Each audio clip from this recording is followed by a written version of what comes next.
My name is Omar Fatah. I'm the state senator for District 62, which is in South Minneapolis. I want to thank first all of you for sticking together, for working together, for fighting. I want to thank our organizers, Mahad, Ikram, other folks that helped lead this fight. And I want to thank also Amy and her team, Feeding Our Future, for making this first court victory a reality. So first, I want to say thank you to all of you. This was a fight that has been going on for a long time. I've been hearing about this for several months now. And when our office first got involved, it got involved because of all of you getting together. I remember Ikram calling us to an event here in South Minneapolis, organized by her and Amy. And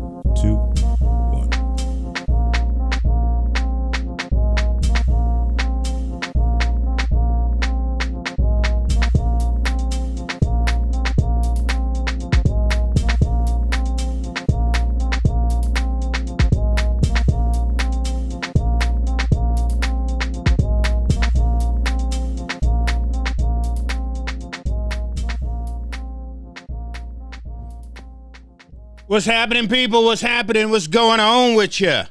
How we doing? How we doing? How we doing? It is a Monday, and yes, I am officially back at baseball season. We are a baseball family, and like I said, my grandson, he plays, and that's what we've been doing. What's going on with you, Chaz? I ain't talked to Chaz in a minute. Ain't been had opportunity to scream at Chaz in a minute. Hey, but before we get started, I want to play a snippet from the guy who the Democrats decide to endorse for mayor, and then I want to talk about a couple things that he's about to say. So I had started it off with at the beginning of the show, but then I said, well, I'll wait, and then so everybody can hear exactly what's being said, because I don't want to say something and then people be like, well, he didn't say that. Well, that's not true. So, but here you go. Here you go. On that.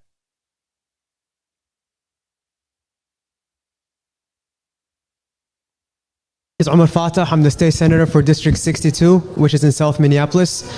I want to thank first all of you for sticking together, for working together, for fighting. I want to thank our organizers, Mahad, Ikram, other folks that helped lead this fight. And I want to thank also Amy and her team, Feeding Our Future, for making this first court victory a reality. So first, I want to say thank you to all of you. This was a fight that has been going on for a long time. I've been hearing about this for several months now. And when our office first got involved, it got involved because of all of you getting together. I remember Ikram calling us to an event here in South Minneapolis, organized by her and Amy. And at that time, we saw a couple hundred of you coming out, right? Speaking out about the stop payments, the money that was being stopped from your reimbursements. Immediately when I got there, I was extremely proud of all of you and surprised. And I had Dawson immediately take a picture of what was going on, and we emailed it out to the governor's office saying, this is a whole lot of folks that are being affected right now. And literally within minutes, it was a Friday afternoon that happened, within minutes they emailed us back saying, let's meet Monday morning. So that was because of the power of all of you that happened. And in that meeting, So in that meeting, we were asking what was going on, and we asked very directly, was there any evidence of fraud? Was there any concerns or suspicions? And they told us that there was zero evidence. Nothing was there. So to us, that was immoral, what was going on. That came from the governor. And I see this most recent victory coming from not just our office, but our other electeds, from Ilhan's office and Ali that's here, from the Feeding Our Future staff, from all of you coming together, because It's not just the East African fight, just like our brother just said right now. It was affecting our black community, our Latino community, our minority kids, our working families, all of us.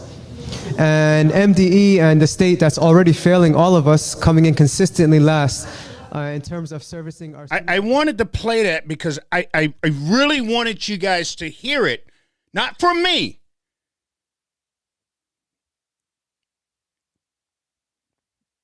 But from the very person that I'm going to be talking about tonight. Because I don't want people going back saying, well, Rev said this and Rev said that, and not. The reason I said I wanted you to listen, because he said, I'm just repeating what he said. He said that they emailed the governor. That's Tim Walz, correct? That's what he said. And Tim Walz, you know how many times I've emailed Tim Walz and tried to get Tim Walz to have a conversation with me about black people? He said that they got back in touch with him the very next day. That's how easy it is for them people to get in touch with the governor of the state. Hello, people.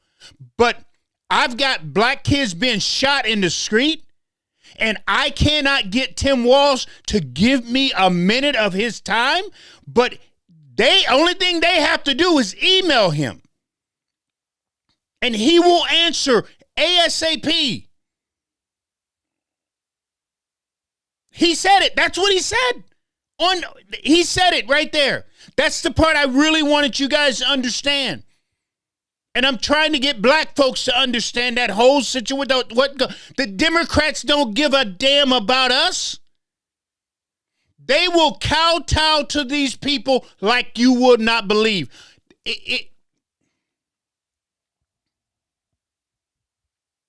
I got black boys, black girls being shot in the middle of the street in broad daylight. I've got ammo rounds going through black kids' bedrooms in the middle of the night.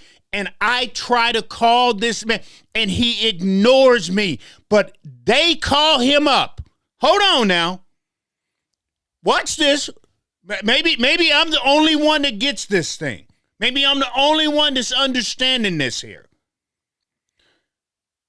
But they call him up because they have been stealing money. And it's been proven now. But when they call him up because money is missing and being stolen, Tim Walz, the governor of the state of Minnesota, wait a second. He said it, I didn't. He said the governor of Minnesota told him there was no fraud. That's what he said. He said it. The governor, Tim Walz, who we all know could have stopped this. Tim Walz, the governor of Minnesota, correct? Y'all heard what I heard. I heard him say that the governor said that there was no fraud. His office said there was no fraud. Come to find out, close to $500 million later, just on the Feed Your Future, the very place he was talking, the people he was talking to. And y'all gonna tell me this cat had no clue what was going on? Y'all gonna try to make me believe? You can't make me believe that. You can believe that all you want. You can believe Tim Walz all you want. You can believe the Democrats all you want. You can believe the Somali community all you want. Get the hell out of here. They are thieves. They stole, and all of them know it. All of your white liberals, your Peggy Flanagan, your Tim Walz, all of them are in this. And they're going to try to lie to us. Are you kidding me?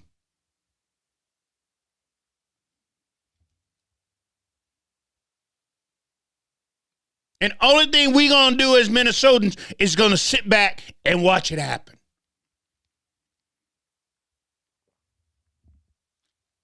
Not only are we going to sit back and watch it happen, we're going to watch them take over Minnesota.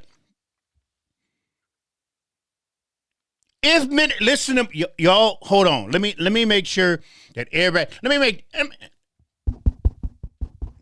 let me turn this thing up because maybe people are not hearing what I'm trying to get them to understand. Now, I told y'all, did I not? Go back and check the film. Go check the tape. Go check the video. I told you almost that Floyd was going to happen. I watched them do the things that they did. I watched stuff happen right here in the state of Minnesota. I've been sounding the alarm. And Rev don't know what he's talking about.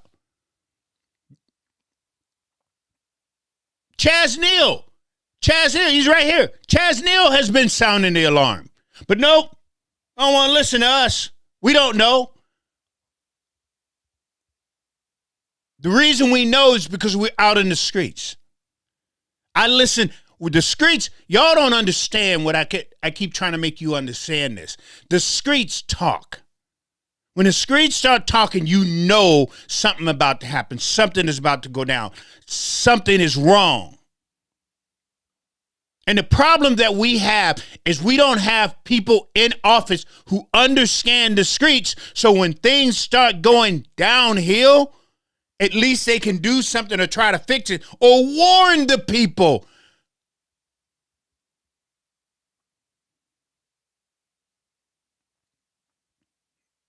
All this killing, all this drugs. And what do the Democrats do?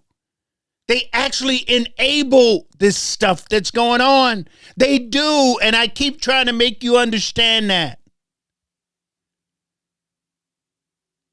But this dude told us point blank. Oh my goodness. The wife's on Amazon. Every time she's on Amazon, now she's going to come down here and she's going to ask me for a code because she's ordering something through Amazon because it just popped up on my phone. Watch. She'll be down here in a minute. She's going to ask me for this code. So I got to write this code down real quick because, hold on 1 second.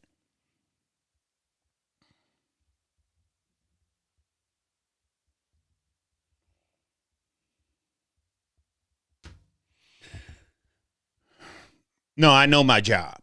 If you're a man and you're married, if you don't understand what I just did, then give me a call so we can have a conversation. You want to stay out of trouble and you want to have a good house and you'll get that. But I want you guys to understand this, and I want it to be as plain, as clear as I can make it for you tonight. This man said, here we go. This man said that he basically called the governor. He's got almost a direct line to the governor of the state of Minnesota. He said that it only took them a day for the governor of the state of Minnesota to call them back. Am I correct? I just want to make sure we're all on the same page. I don't want y'all to be lost in the sauce on this one. I don't want you to sit there and go, I don't understand what Rev is saying. I want to make sure that I am as clear as day to each and every one of you tonight. But that's what he said. And he was calling the governor's office. You called the governor's office, not the attorney general, not someone that's in, But you go higher. You go to the highest level to find out what they know about the fraud that we're about to find out about. That happened right here in the state of Minnesota. That's how corrupt this stuff is. Oh, I don't need to go to the middleman. I'm going to the top dog. Tim Walz. And for the life of me, this is how the media, this is why I say the media is what the worst, the best thing that Trump did is when he started coming out and calling out the media. See, because the media ain't never been friends to black people. And y'all know that as well as I do. Ain't never been our friend. They've always painted us as something less than. Always. Always. But when Trump came out and started saying fake media, that when Tim Walz ran for vice president, and you telling me somebody in the media could not open this here up and listen to what I just listened and you just listened to and realize what was being said here? I'm going to call, hold on. Wait a minute. You're telling me that they're accusing us of fraud? Really? Hold on for a second, because I can get a hold to the governor, the state of Minnesota. I can get him on the phone and have him look into it and then tell me that there is no fraud. This is it. Did that just say, y'all heard what I heard, right? You heard what I heard. That's what I heard. That's what I heard. I heard this man say I had a direct line to the governor. I was able to call the governor's office and they assured me that there was no fraud. They assured me they didn't know nothing about fraud. They assured me they probably wasn't even looking into fraud. They assured me that all of this here $500 million that's sitting overseas now, nobody can find it and nobody's going to know how it was being stolen. Maybe I'm wrong in what I was just saying, but I do believe that's what I heard.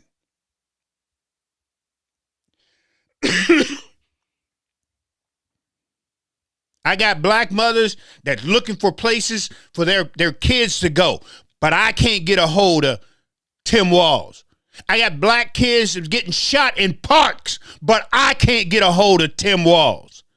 I got cars running around Minneapolis being stolen and broken into in some, but I can't get a hold of Tim Walz. Maybe if I was stealing from the state of Minnesota, I could get a hold of Tim Walz. Maybe if I was putting money back into the Democrats' coffers, I can get a hold of Tim Walz. Maybe if I was playing the victim like they want black people to do, I could get a hold of Tim Walz. But no, I can't get a hold of him to save my community. Now you understand why he needs to go. But see, we can't get him out of there because this is the way the socialists and the white liberals think. Hold on. I got into it with a black person on Today about government owned. Let me explain something. Let me do this here. No, I'm not done. I'm not done. I'm not done. Allison, you say, why are you not running? Allison, you have to understand how the white liberal works in Hennepin County. Malcolm X said the most dangerous person is a white liberal, and he wasn't joking. Let me do this for Allison, and then I'm going to get back to where I was going, so she can probably understand. So, Ilhan Omar, Allison, that seat belonged to a black man. The Democratic Party made him step down because they wanted a woman and they wanted an immigrant in that seat. So they told the black man, if you step down, we'll make sure you get this, this, and this, and this.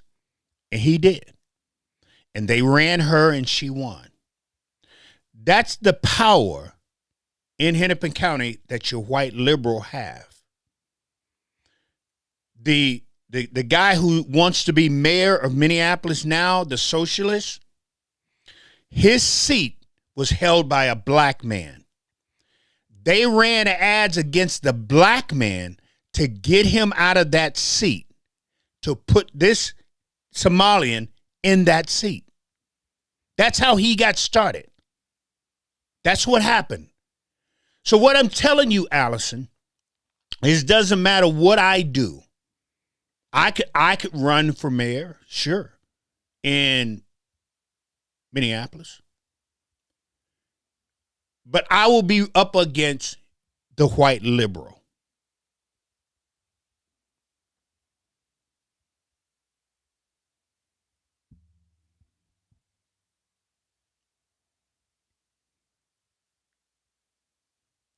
And the white liberal has a lot of money. A lot of money. Matt Walsh cracked me up today. Because Matt Walsh, I guess he thought he was flexing when he sat there and was talking about it wasn't white people who put what's-his-face in office. He's a damn lie. Matt Walsh don't know what he's talking about. Then Matt Walsh goes on, but he said that because what he really wanted to get off his chest was this stuff about Black Lives Matter and the riots. Sure, when the riots hit off and people broke out the windows and was going in the stores and doing what they was doing, sure, black people, Hispanic people, and white people were out there. But the match that started that whole thing was done by an Antifa guy. I was right there when it happened. So when Matt Walsh talk all of this crap, Matt Walsh has zero clue what the hell he's talking about. That's why I laugh at people who think they understand what goes on in Minneapolis, think they understand how things work in Minneapolis. I laugh at them because they don't know come down there. They don't put no time into at zero. Just like St. Louis Park, Allison, St. Louis Park is one of the biggest Jewish areas, was one of the biggest Jewish areas in the state of Minnesota. I'm going to show you how powerful the white liberal is in the state of Minnesota. Allison, right now, the mayor of St. Louis Park, Allison, is a Somali. That's a true story. They went in there and took over a Jew. Listen to me what I'm saying so y'all understand what I'm telling you right now. The white liberal went into St. Louis Park, which is where a mass of Jewish people lived,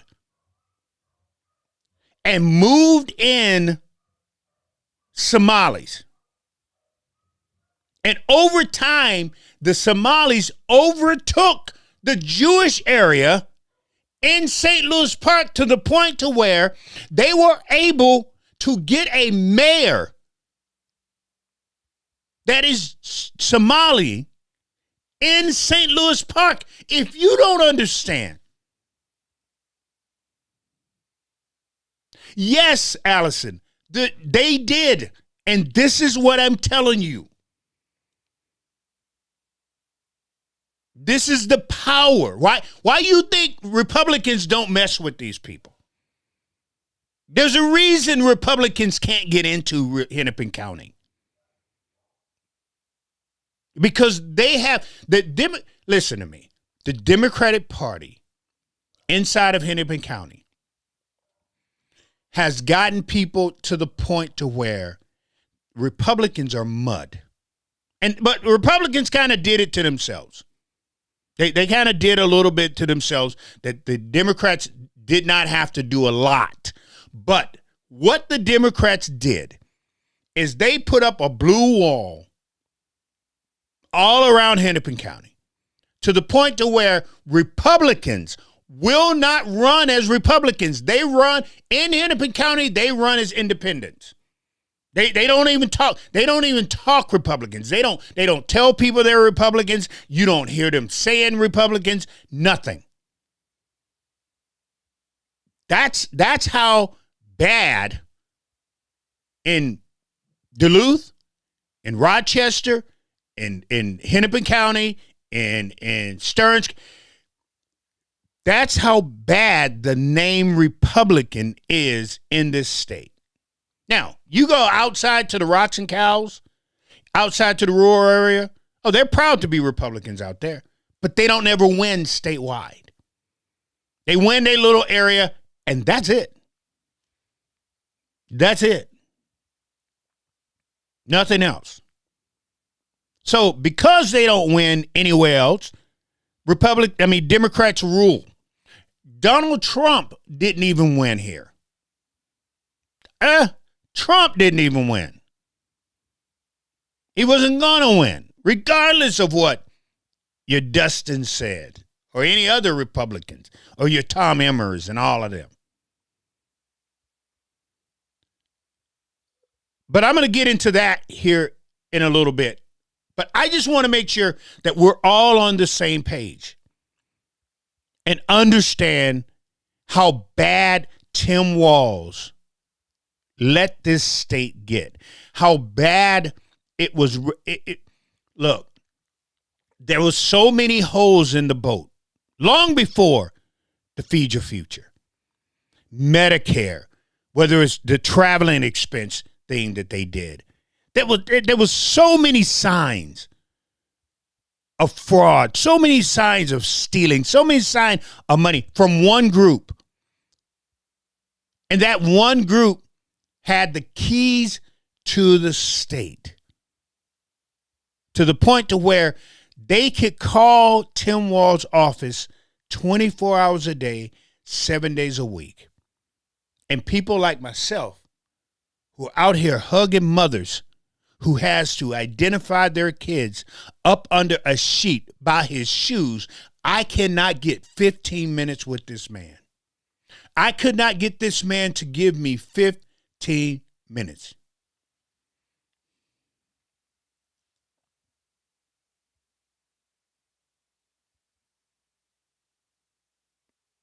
That's the state that we're in. That's the situation that we're in here in Minnesota. What Tim Walz and Peggy did to this state, I'm not going to say they should be locked up, but they should never be allowed. That Tim Walz and Peggy Fleming should never be allowed to run for any type of office. Matter of fact, they shouldn't even be. You know them DNR people who run around and load fishes in ponds? They shouldn't even be allowed to do that.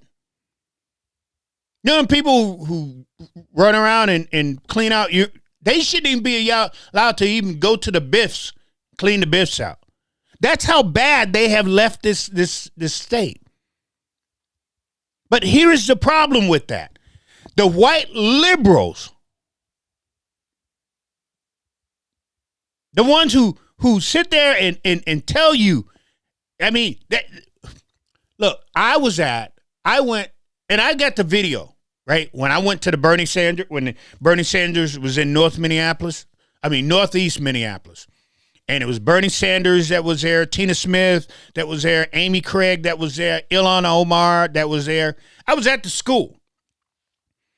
And it's no different than the same propaganda that you get from both sides. But the propaganda that the Democrats tell their people is Point blank, all Republicans are racist. That's what they always start with, right?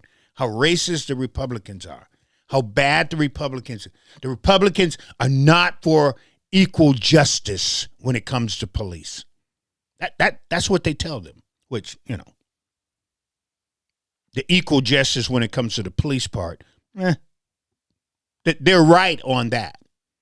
Because you cannot get, name me a Republican in the state of Minnesota that you have ever heard say police brutality. There isn't one. There isn't one. That is one of the reasons why a Republican cannot come into Hennepin County. Because they don't see what we see. It's like I said before George Floyd, police would pull up, jump out, grab somebody, knock them up on side the head, and throw them in their car. After George Floyd, that didn't happen anymore. And it was nothing for a Minneapolis police. Look up the DOJ report. You don't have to take my word for anything that I'm saying. You don't have to take my word for anything that I'm saying. I tell you what I see, and if you don't believe me, look up the DOJ report on the Minneapolis Police Department. But I've been there when they've put knees in people's back. And people go, I'm not resisting. I'm not, but yet you still getting a knee in your back. But you can't get the Republican Party to understand that part because they don't want to. Because they feel that they have to go against the police department if they were to start saying, that's not right. It's not right for police to treat somebody that way. That's another reason why they can't come into Hennepin County, because they can't say that, because they don't live in a community and they're not down in the community where that actually happens. So because they don't see it, they're not willing to take the word of the people who goes through this and then them turn around and go, well, maybe we could help by writing a bill that will help in that community. You understand what I'm saying? That's why Republicans can't come into Hennepin County. And that's why Republicans in Hennepin County don't identify as Republicans. They identify as independents.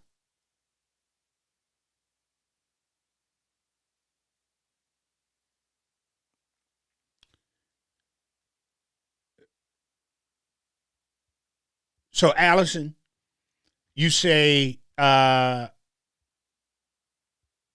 you know why? Then you said, because the GOP isn't supporting them. Now, I don't talk about Royce White. I think Royce could do something different, Allison. I understand that the new, our new kids have that militant part behind them, and I understand. I understand people are tired of the soft talk with Trump coming in office and being able to say anything. But what I'm telling you, Allison, is a lot of people don't like that. A lot of people don't like that tone. That tone got, or the people thinking, and the way that tone, the mindset, Allison, got an official murdered. And I'm not calling nobody C words, and I just, that's not my type of politician. Okay, I'm just going to say that. I would never vote for or want someone like with that type of mindset, that it's all the way up here, it's never down here, and you can never have a conversation with that person. I would never want a party to endorse somebody like that. That's scary to me. That's scary. We need apple-minded people who is willing to have a normal conversation, whether you like it or not. It's just like I tell people on here with me. Only time you're going to get get me to block you if you're racist or if you become personal and start, calling names and threatening me.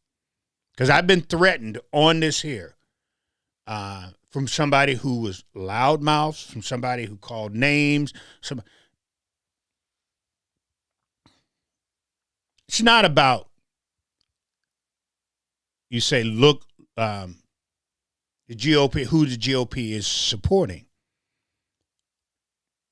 You've got to look at if that person should be supported.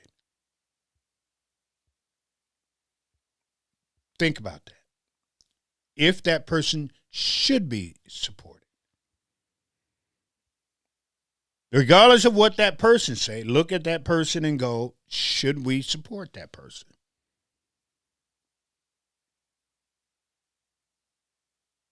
Right? So, Allison, on that one, I'll say that. I'll say that.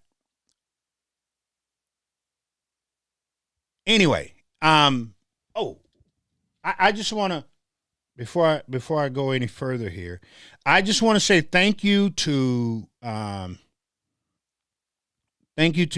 Musk, because Elon Musk have finally started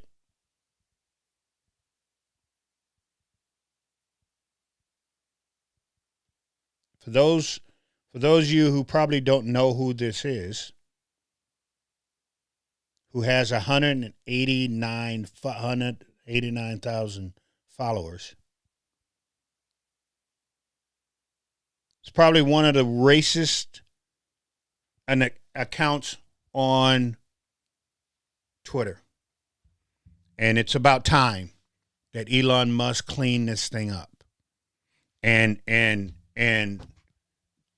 he started, hopefully, with this guy.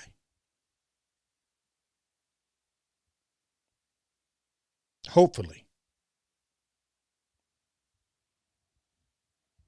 he started with that guy. So I just want to thank Elon Musk for that,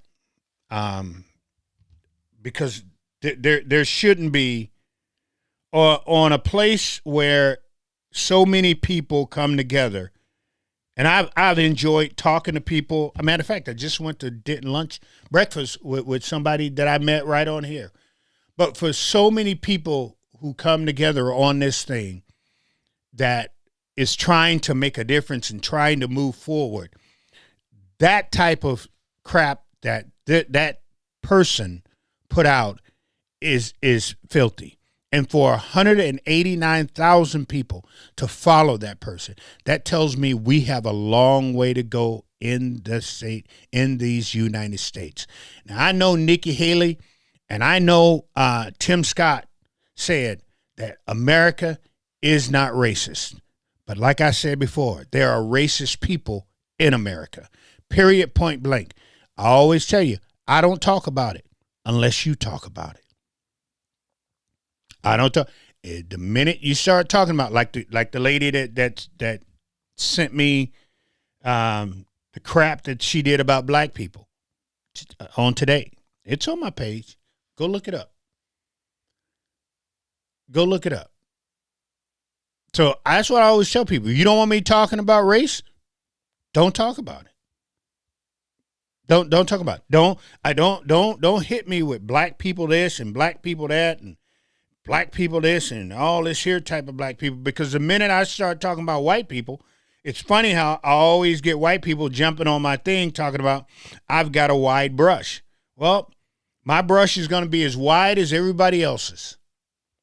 My brush is going to be as wide as everybody else's. If you want to, sit there and point a finger and tomorrow, black fatigue and we don't want to be around black, like Nick Fuentes.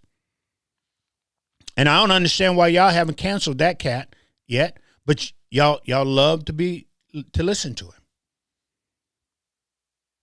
When he says, you know, people are tired of black people and all this here.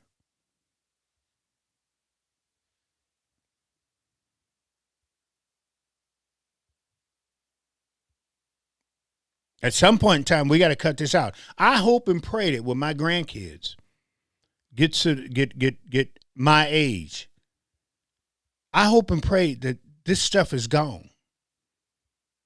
And maybe that's what it's going to take. Maybe that's what we got to have. Everybody got to look the same.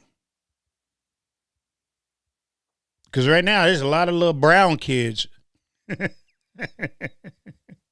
You're welcome. I'm part of that. But we have to stop, people. Seriously, we just got to stop it, because it doesn't make me feel good, right? When people say stupid things, right? I mean, I know. I mean, my understanding is we all got ratchet people in our race. We all got look. I'm from the South. I'm straight from the South. Right? Like this here person right here. Now, I put out a tweet earlier today. Right? I put out a tweet that had nothing to do with talking about black people. And this is what I get.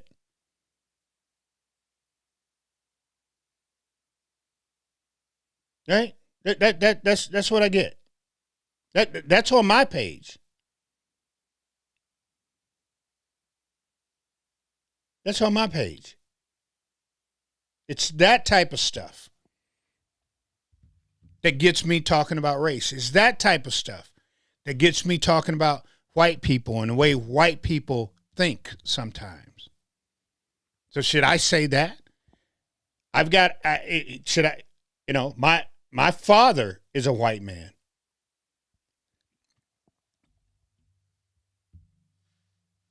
Yeah, my stepdad, who married my mom in 1975, is a white man straight out of Boise, Idaho, and they're still married to this day. And he taught me race. He taught me about race. He taught me about myself. He taught me about him. He taught me about the white race. That's why I don't view things in the way a lot of other people do. But I'm also going to fight for and to fight against racism and racist white people. And people love to call me racist to tell me to shut up. That's how they try to get me to shut up, right? Remember, Crime Watch. Shelley from Crime Watch went around for weeks telling people that I hate white people. Remember that? Why? Because I asked her to tone down the racism on her page. That's all I did. And they all came after me. They all came after me. And before that, also remember, I tried to help Shelley raise money for her page because I like what she does. I like what she does at Crime Watch. It is needed. But you know what I did not like? Is that only thing she had to do was to post a black picture, and it was a feeding frenzy. But you post that same picture of a white person, nobody said a word. So some of the things that was being said on that about black people, I was like, wow, that's kind of messed up. We should go back to Africa. Them monkeys don't never do what. I mean, we was called some of the foulest names on that website that I've ever heard. It was some names I've never even. I was like, damn, when did they start calling us that? Then I asked her, Shelley, can you tone that down? And then she came after me. She even told people, if you follow Reverend Christopher, you need to unfollow her. All because I asked her to tone down the racism. That's all I did.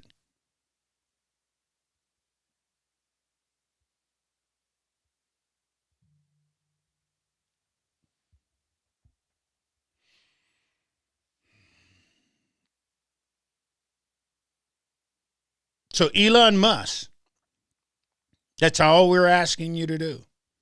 On both sides. If black people are doing this, please, Elon Musk.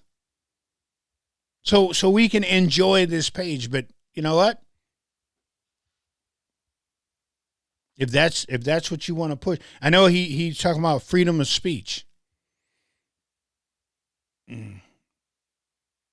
So I've been to Risley, West Virginia.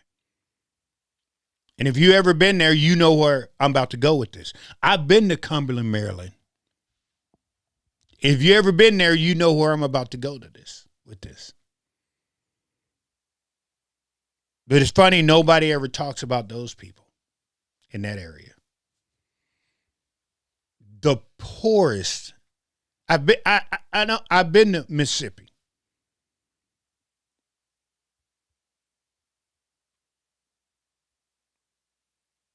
But I went there to help, not to talk about those people or put those people down or call those people's names. But anyway, we got more here in Minnesota that needs to be taken care of than anything. And I'm going to say this here again to all of those who are out there in what you want to call safe land. If Minnesota turns into a socialist, if Minneapolis turns into a socialist utopia, you can say that all you want. That you safe. Not going to happen. Not going to happen. Because, see, it's going to get so bad, the druggies are not going to want to go down to North Minneapolis, to South Minneapolis. The druggies are not going to want to go down to St. Paul, to Rice Street, or to Maryland. Because it's going to be that bad.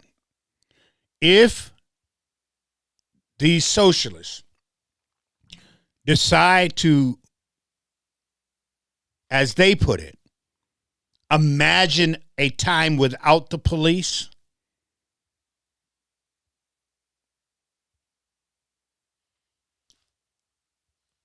you're going to start seeing people out in your area making deliveries. Because this is what I can tell you. Not because somebody told me, because I've been standing on Broadway in Lindale watching the people come in, and they don't look like me. Let me make sure we understand that. Watching the people come in to buy the drugs.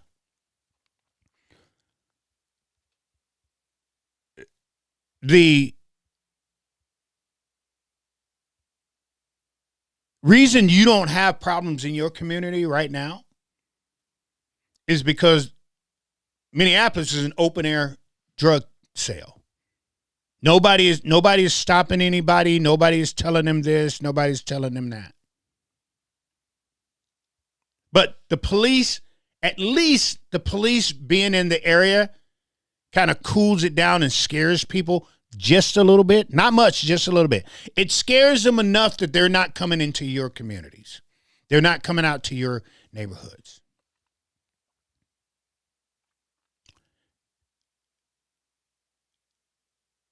When COVID hit and they were getting on the trains, going out to Coon Rapids, going out to Fridley,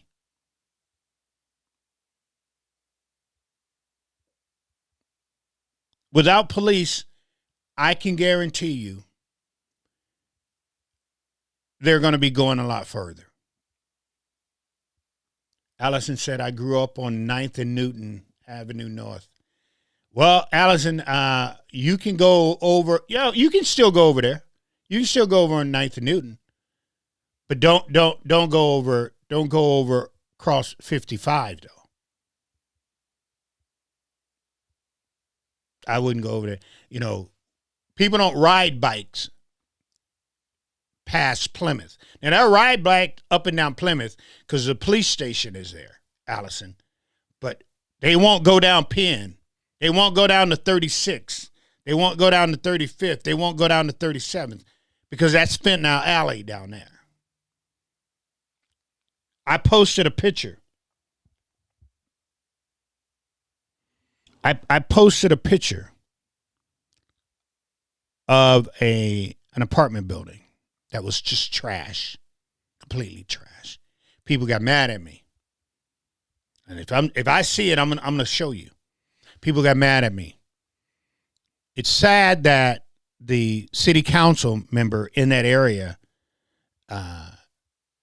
didn't call somebody to come pick that trash up, come pick all that, come do something. It's sad that the person who is in CD5, who is the congressperson in CD5, didn't give a damn. It's sad that the person who is in City Hall, the mayor in City Hall, didn't give a damn. It's sad that the lieutenant governor don't ever go through those areas to take a look at the people. It's sad that the governor can't make a left off of from 94 on to Broadway just to go down to the black area, to the black community. That's sad, but that's the reality that we have here in the state of Minnesota. It's sad that he's not going all the way out to Glencoe, Minnesota to help those farmers, the white farmers that's out in that area. That's kind of sad, but you know, that's the state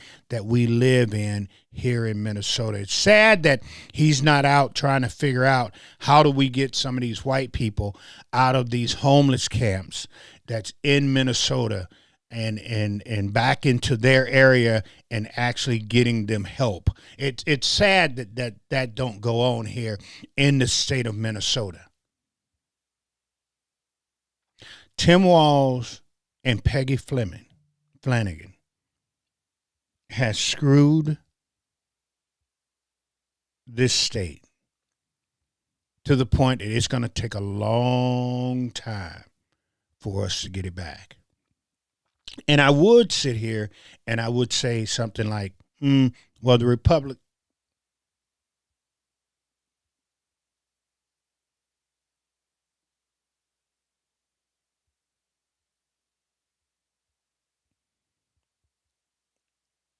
I'm going to tell you tonight what it's going to take.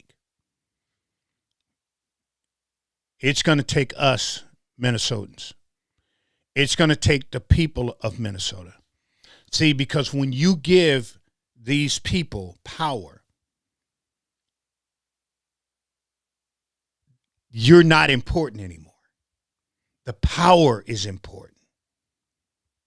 When you give them power, they don't care about you because they feel they can do whatever they want and they can walk on you if they want to.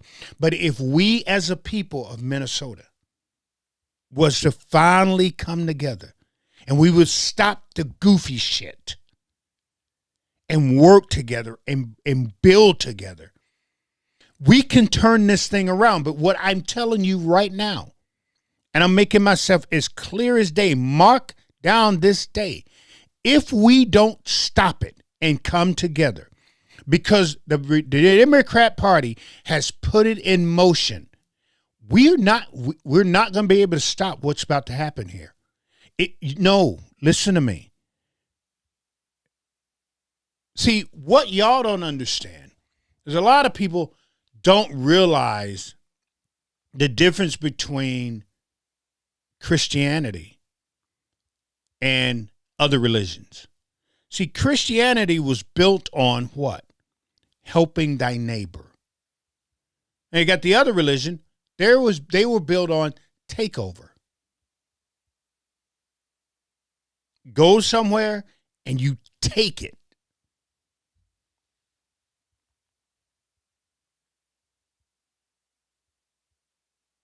Don't take my word for it. I had the opportunity to talk to somebody in Dearborn, Michigan. Look it up. Look up Dearborn, Michigan. You'll understand what I'm saying. I had the opportunity to speak with someone in Dearborn, Michigan. Dude said, in all my life of living in Michigan, I would have never thought, I had never seen anything like this. I wouldn't have believed you a couple years ago, a few years back, if you'd have told me that opening the door, this was going to happen. Look up Dearborn, Michigan. Tell me what you get. No, serious. I look it up, go over it. Then I want you to get back to me and say, oh, Rev, we understand exactly what you was just saying. I'm not willing to let Minnesota turn into Dearborn, Michigan. I'm not ready. Look, when I leave here, if my granddaughter wants to be governor, mayor, on a city council, she is a born American citizen, an African-American descendant of slaves. She should have every damn right here in the state of Minnesota. She should have those rights. If y'all didn't understand what I just said, you want to call me whatever you want to call me, that's fine with me. But I'm not willing to sit back and let people try to guilt me into letting other people take over something that, when I moved here in 1990, how long I got? Oh, shoot, I only got a few minutes. I like to keep y'all till an hour, right? Y'all like to keep, we like to, that hour and that's it. This is a true story, man. When I moved here in August of 1990, right here, state of Minnesota. Yeah, there was backlashes with the Republicans and the Democrats, but in a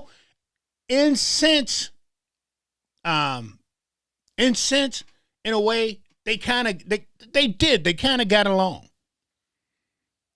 And black people were important to the Democratic Party. Republicans didn't screw with us at all. Like always, that's not new. But we were important to somebody. And a lot of people are about to get mad at me, but this is the truth. I'm only telling you from my point of view because I can show you something. 90, so I got here in 90. In 91 and 92.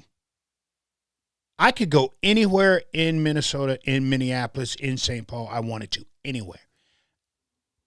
I was not afraid of nothing. I wasn't. You go down to North Minneapolis, you see white people on 26. You see white people on Penn. You see white people on Golden Valley. The first house my wife and I bought, go look at it. 2729 North 3rd Street. Right in the heart of North Minneapolis. Matter of fact, Fairview Park was right behind my house. Literally right behind that. That's the first house my wife and I bought. Right? Fast forward to 95. Sorry. Fast forward to 95. What happened in 1995 here in the state of Minnesota? In 95, 96. What happened in that whole year?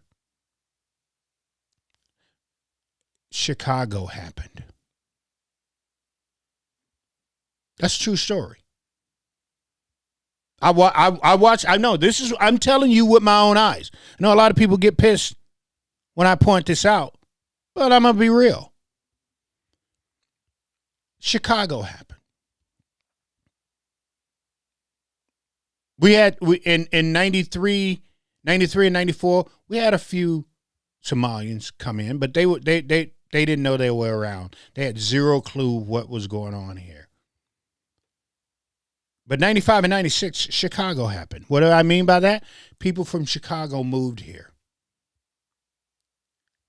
97, 98, what did we have? Murderapolis. And most of the people who were shot and killed in that Murderapolis was from where? Chicago. By the time the 2000s hit,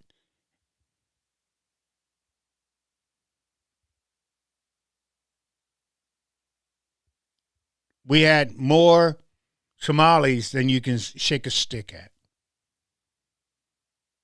By the time 2011 rolled around, those Somalis were ready to battle the ones from Chicago for the area in Minneapolis. And then that's when we had the gang wars.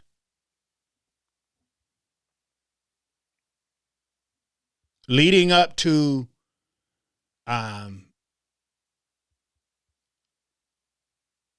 2015, 2016, 2017, 2018.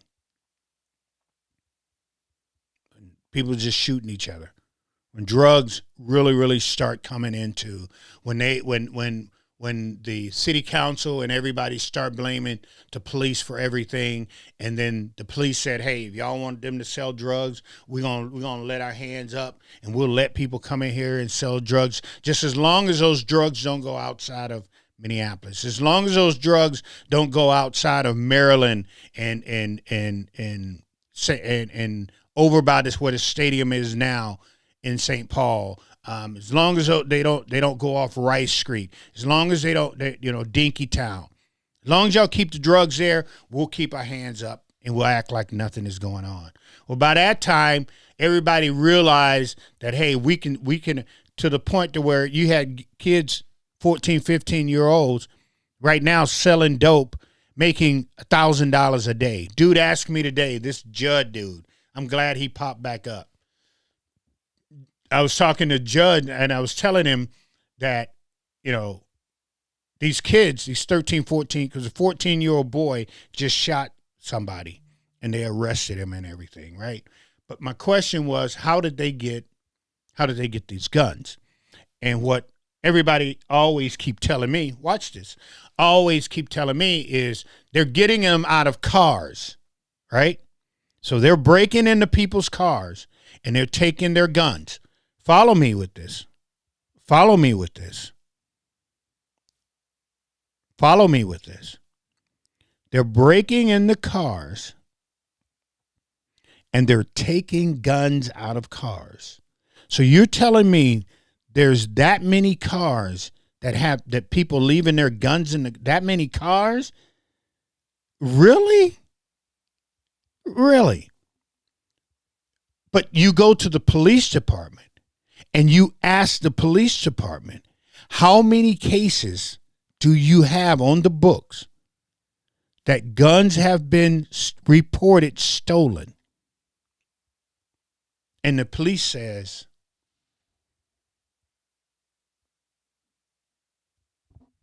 we got a problem. So all these guns that these 14 and 15-year-old boys got, they stole out of a car, but nobody reports the stolen gun.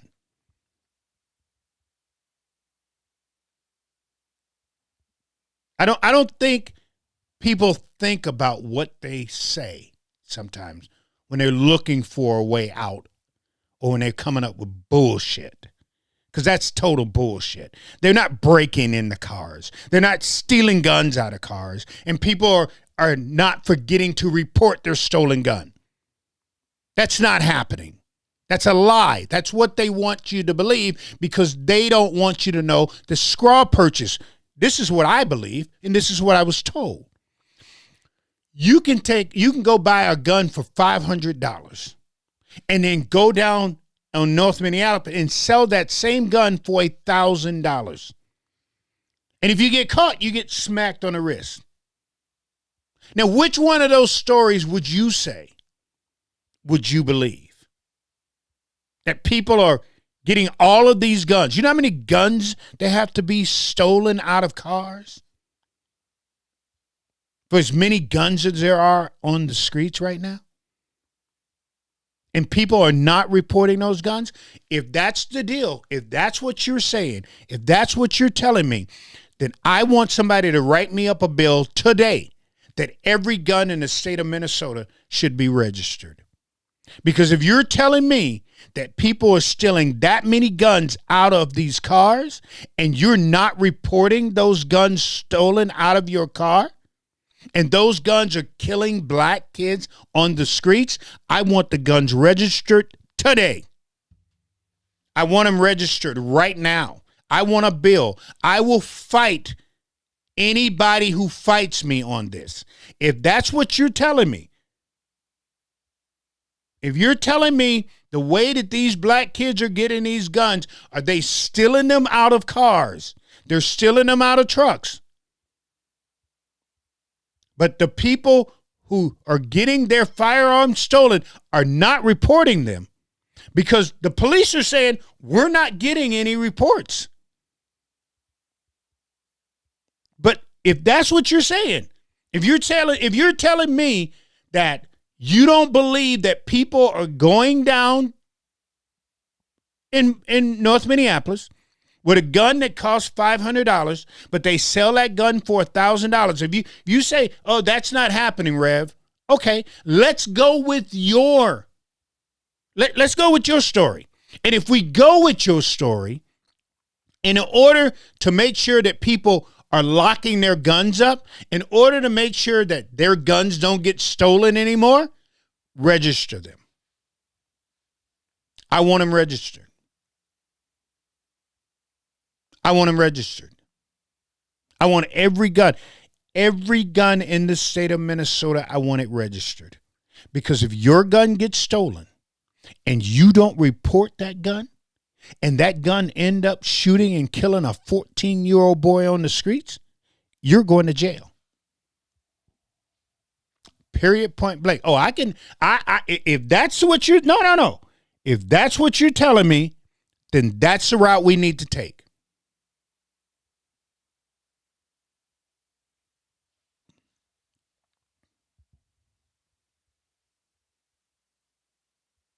Drugs, Allison. A kid on a corner can make $1,000 a day. $1,000 a day selling drugs. These kids can pocket $8,000-$9,000 in a week, Allison. So them buying a gun for $1,000 ain't nothing but a drop in a bucket. Them buying an Uzi for $4,000 or $5,000 ain't no big deal. You got 5 kids making that much money in a week. They pool their money together, and then they go and buy a Glock or Draco for $3,000-$4,000. That's nothing to them. Not with the money that they making selling these drugs. And they selling these drugs with these people coming into the city buying these drugs. So it's easy, Allison, for them to have $1,000. $1,000 to these kids ain't nothing. It ain't nothing. The chain on their neck costs more than that. The shoe, their outfit that they're wearing right there costs more than $1,000. What is my answer? Simple. Number one, these kids that has guns. If you're under the age of 18 and you got a gun and you're caught with a gun, then we need to go talk to mom and daddy. See, mom and daddy got to figure out a way. Because this is what I do know. A lot of these parents know their kids have guns. A lot of these parents know their kids sell these drugs. They know it. If you're 14 years old, you take a gun, you shoot, and you kill somebody. we catch you, mom and dad's going to be paying the price. Number one. Number two, if you come into the city in an F-150, 250, Dodge Ram, or any of that type of crap, and you open the back of your truck and you sell a gun, 10 years in prison. No ifs, ands, or buts. 10 years in prison if you're caught selling firearms in the state of Minnesota to a 13, 14, 15, 16-year-old, to anybody, a felon, to someone who is not a card carrier, you get 10 years in prison. Period, point blank. That's how I see it. That's what I would do. That's what I'm pushing for. Because, see, this stuff has to stop. Right? And it's not going to stop just by us smacking people on the hands. A kid goes and sticks a gun in somebody's face. They carjack that car. And you're going to give him points? This kid stuck a gun. You dropped the damn gun charges. And he gets points for stealing a car? For carjacking. He gets points.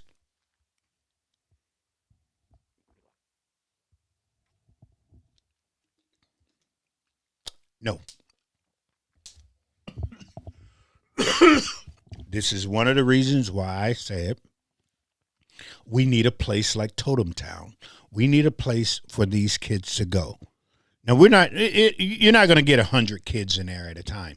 It's just not going to happen. But there are 50 bad kids right now that's going to be out tonight doing something they're not supposed to be doing. There are.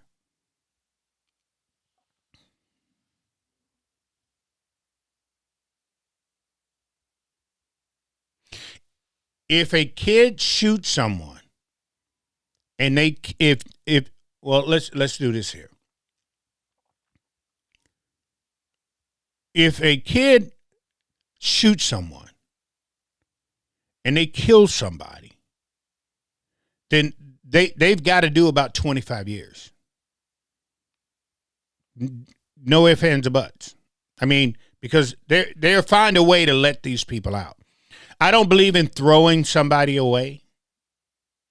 Because if we take and we put somebody in there for life, right? But sometimes something has to happen to the kid. Well, let them know. Right. That's what I'm saying. If a kid shoots and kills somebody, they're going to prison. They're going to big people prison. Not juvenile. Not now they put kids in jail. So what they do, they put kids in jail and hold them until they turn 21. If you're 14 years old and you shoot somebody, you're going to prison. Oh, but you can't. Oh, yeah, I can. No, I can. No, I can and I will. You're going to prison. Your mom and dad will visit you in Stillwater.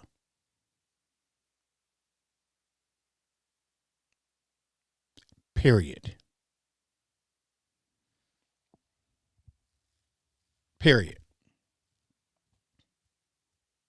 Just like if someone sells a gun to some of these little bonehead criminals, your wife and your children will visit you in Stillwater.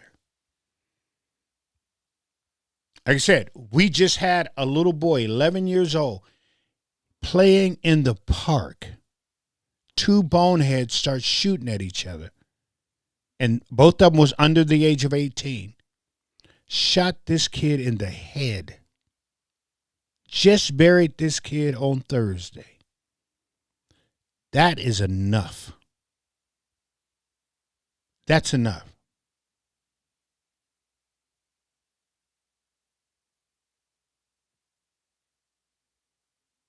That's enough.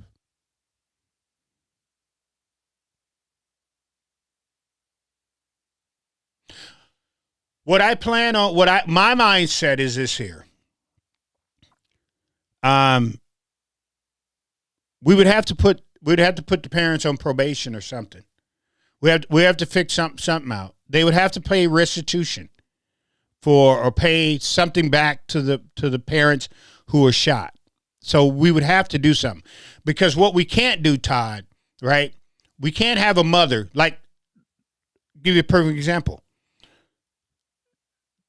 We can't have a mother that has 9 kids. She's a single mother. Nobody knows where the dad is, because this is usually the situation that we find ourselves in.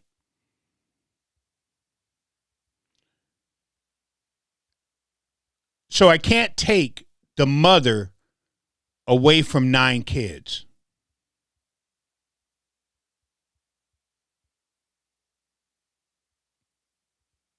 You understand what I'm saying? I can't take that mother and put that mother in prison, and here she has got 9 kids. 8 kids left, with her 9th kid being in prison.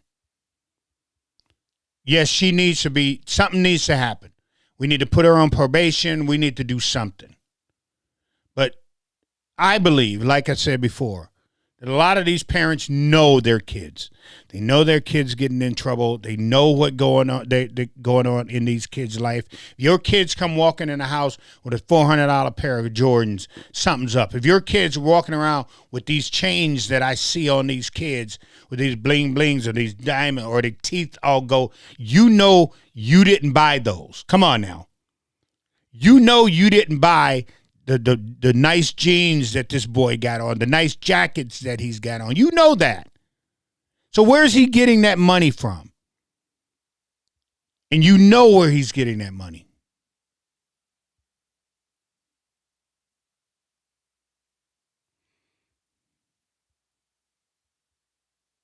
You know.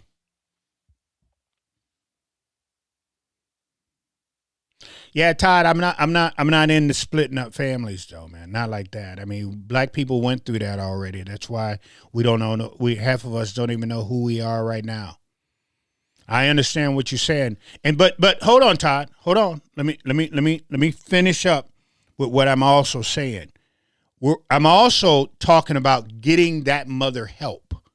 See, with $500 million, Todd, that is overseas.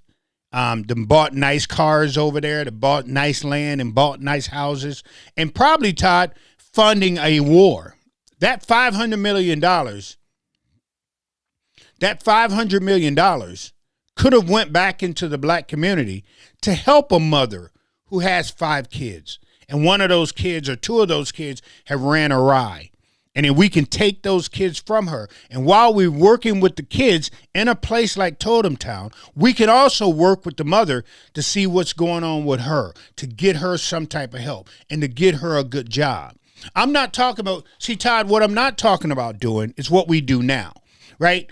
We take these kids, right, and call ourselves fixing these kids, and then we take these kids, Todd, and put them right back into the situation that they were in before.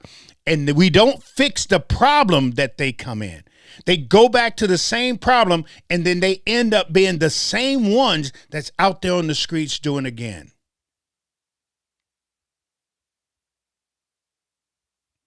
Yep, Todd, thank you very much. Exactly. He said all that wasted money on our state would have done something. While Tim Walz, right, Todd? Watch this, Todd. Make sure you can hold me accountable. Make sure I say this right.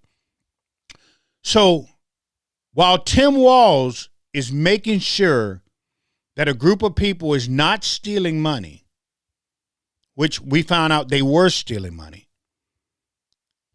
black kids are dying on the streets, and you haven't heard a word from Tim Walz. And I can't get the black community to go, damn, Rev, now we understand what you've been saying. Now we understand how now that you put it that way, Rev, we get it. We voted for Tim Walz, and Tim Walz don't give a damn about us. We voted for Tim Walz, and Tim Walz could care less. We helped Peggy get in the office, and Peggy don't care. Thank you, Todd. Todd said he's been AWOL, in everything, and he has. He has. I always got to give Republicans kudos. I do. I know, I put both parties down. I know that. But there's a reason. When I needed to feed North Minneapolis, my church did. I got pictures of it to show you the whole thing, all the food that came in. The Republicans in the Senate, in the House. Now, watch this here. I'm going to show you something. Watch this here. The Republicans, how far? Oh, dude, I'm 20 minutes over. Sorry. But let me do this here, and I'm going to let you go. Seriously. Let me do this here. So when Tim Walz, the white liberals, and the Somali community were divvying up close to $500 million, right? At the same time, they were divvying up that money. The Republicans literally fed North Minneapolis. I had truckloads and truckloads of food right after COVID, during the George Floyd, between COVID and George Floyd. I had truckloads of food coming all the way as far as Brainerd to feed North Minneapolis right there at my church. Right there at my church. We had table after table after table of food, and people come in, they take what they need, laundry detergent, noodles, cereal, everything. Not one time while Tim Walz, the white liberals, and the Somali community was divvying up that $500 million. Not one time did Tim Walz and the white liberals come to my church and say, Rev, what can we do to help you feed the poor people here in North Minneapolis? Watch this, when we were raising money, and many of you, if y'all been with me long enough, y'all know what I'm talking about. You've been with me long enough, you know exactly what I'm talking about. Especially when I start asking money, right, for gas to help me get the elderly in the high rise all the way down to Robbinsdale, because the Walgreens and the Cup Foods was closed down because of the riots, right? Remember that? And we drove those people, and I asked you guys for gas money.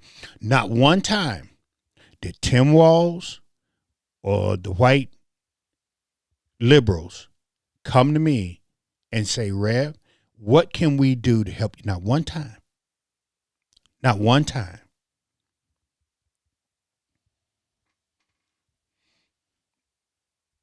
I cannot get Tim Walz on the phone. If I would have called Tim Walz up and said, Tim, 11-year-old boy was shot in the park. Sir, can you please call me so we can make a statement? I made a statement on it. Many of you saw that. I was on the news. I made a statement. Can you please call me so we can make a statement? That man would ignore me like I was the plague. An 11-year-old black boy died and was shot in the head in a park. And the only thing I'm asking you to do is act like you care. Tim Walz would not call me. Todd said, the bad part is we will never get. No, Todd, not one dime. Not one dime. Not only that, now that's only the $500 million from Feed Your Future, Todd. There's other schemes that they have pulled. There's traveling scheme. There's Medicare scheme. There's autism scheme. We will never see one dime of your tax dollars, Todd. Not one dime. Ashley, Addison. Not one dime. And everybody else out there in Minnesota, you will not see one dime of that money. They had, how much money did Tim Walz give us back from all that money they had? What did they do? They built a $700 million dream palace. They building it right now. We didn't give a dime. One of the things as lieutenant governor that I'm fighting for, that I will fight tooth and nails for, is what gets me. Yeah, 11 years old. The baby was 11 years old, was shot in the head. But one of the things that I'm fighting for is tabs. You make me understand why damn tabs cost as much as they do. A little sticker to put on my damn license plate. Come on, man. It's like $320 for my wife's car and $210 for my car. For a little sticker, $99. Nope, $99. That's all you should have to pay for that little damn sticker that goes on your license plate. That's it. There's no reason I should have to pay $300 damn to drive my car. I don't care if it is, that's just once a year, Rev. You should be able to afford. I can't afford. No, seriously. See, my elderly people can't afford that. If you own your house, if you're 65 plus, I'm going to drop that to 63. If you're 63 plus, you're retired and you own your house, there should be a cap on how much you're paying for property tax. There should be a cap. You should not be getting, come on. Come on.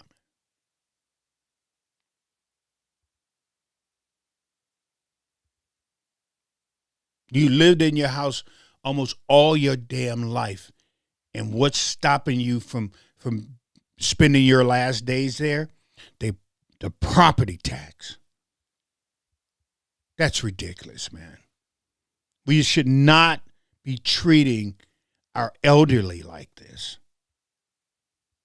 We should not. But we do.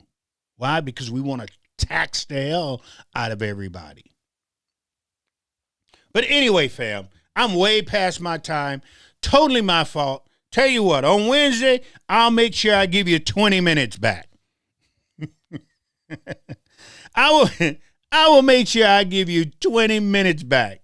So therefore, you don't feel like I cheated you and I stole something from you and then you get me for fraud. But anyway, yeah, baseball season is over, so we will be going Tuesday, Wednesday, and Friday. I've got to get a hold of Carl so we can get Dexter Taylor. If you don't know who Dexter Taylor is, I stand with Dexter Taylor. Dexter Taylor is a guy who is in prison right now in the state of New York. He was putting together guns, which he should have every right to do. And the state of New York said you cannot use a defense with the Second Amendment. And there was a Second Amendment case, and they put him in jail for 10 years because he would not take the plea bargain because he felt that he did nothing wrong. I stand with Dexter Taylor. We will try to get him back on Sundays like we usually do, and then we'll go from there. My church is Berean Berean Missionary Baptist Church, 704 30th Avenue North, right in the heart of North Minneapolis. We're on the corner of Lindell and 31st. Service starts at 11 o'clock. So if you want to come hang out one Sunday and say hi to the Rev, come on by on there. I am not in the pulpit. Todd, you have a good night, man. Appreciate you.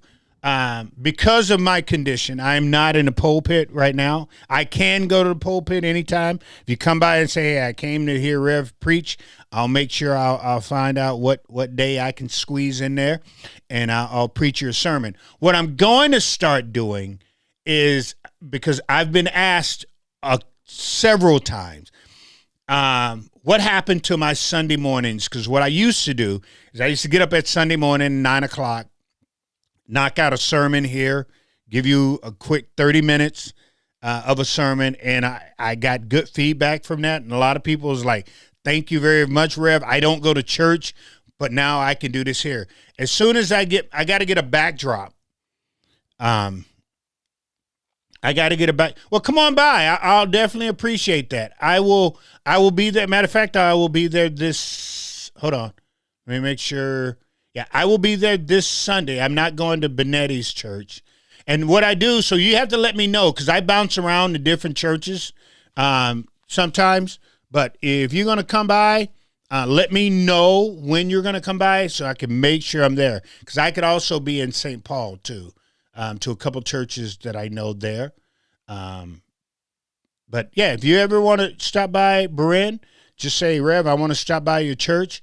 I will make sure that I'm there and have you bounce by. Or you can just go by there and introduce yourself and have a good time with the people that's there.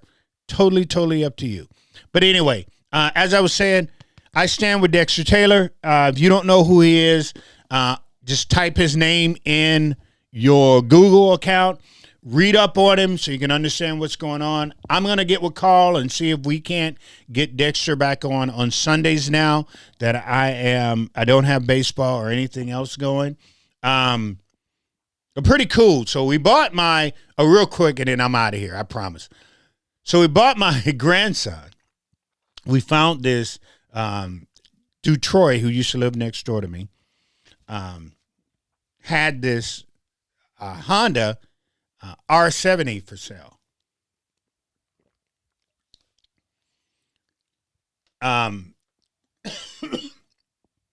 So we got my grandson an early birthday present. We bought him a motorcycle, right? Yeah, that's what Papa do.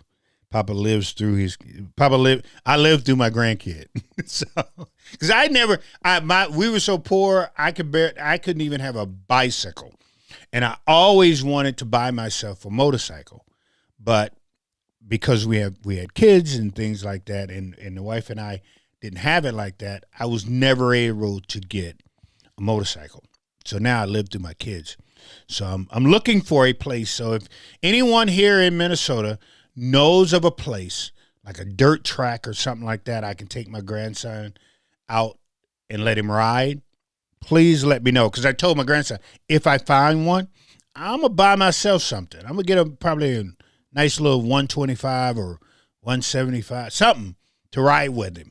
So if anybody know of a dirt track or an area where I can take my grandson out and let him ride, because right now I just want him riding on dirt. So if something happens, he turns wrong and he flips and he falls and all that, I don't want him on the streets and he's sliding across the street. And then you know what's going to happen. Papa is the reason why my grandson is in a cast now. At least on the dirt, he'll bounce. I figure he'll bounce. He'll bounce. He'll get hurt, but he'll bounce. And we'll be good to go. Papa won't get in that much trouble, right? Papa won't be in that much trouble. But I got him a motorcycle, and got him a little. It's a 1998 R70. It's pretty cool. I posted him riding it, but I got to get him somewhere else other than riding in a soccer field when people get upset at people getting upset and pissed off and mad and all that. But anyway, fam, let's go ahead and end the night like we do every single night, understanding and realizing that we serve an awesome God, a mighty God. We serve a God that no matter what you do, when you do it, how you do it, that if you turn your life over to him, give him your heart, your mind, your spirit, your soul, God will forgive you of all your wickedness and your sin. That's the reason why the one came down and took a nail in the right hand, took a nail in the left hand. He took 72 dimples on his forehead and took a rivet in the feet. That's why that one came down and he bled on that cross and he died. Yes, he did. But he didn't stay there, right? He got up with all power in his hand. So when you screw up, now, I didn't say nothing about the devil. I said when you screw up and you turn your life over to God and you ask him for forgiveness and he turn your life around, he cleans up your soul. He regulates the mind that's messed up. He opens the chain locks that's on your heart. That God, that mighty God, that good God, all the time. Know that he's going to be in your corner no matter what happens to you. And for that reason alone, each and every one of you should be smiling. And y'all know what we do with those smiles. We go out and we smile at somebody, so somebody smile back at us. Hey, fam, y'all have a good night. We'll talk to you on Wednesday. Peace. I'm out.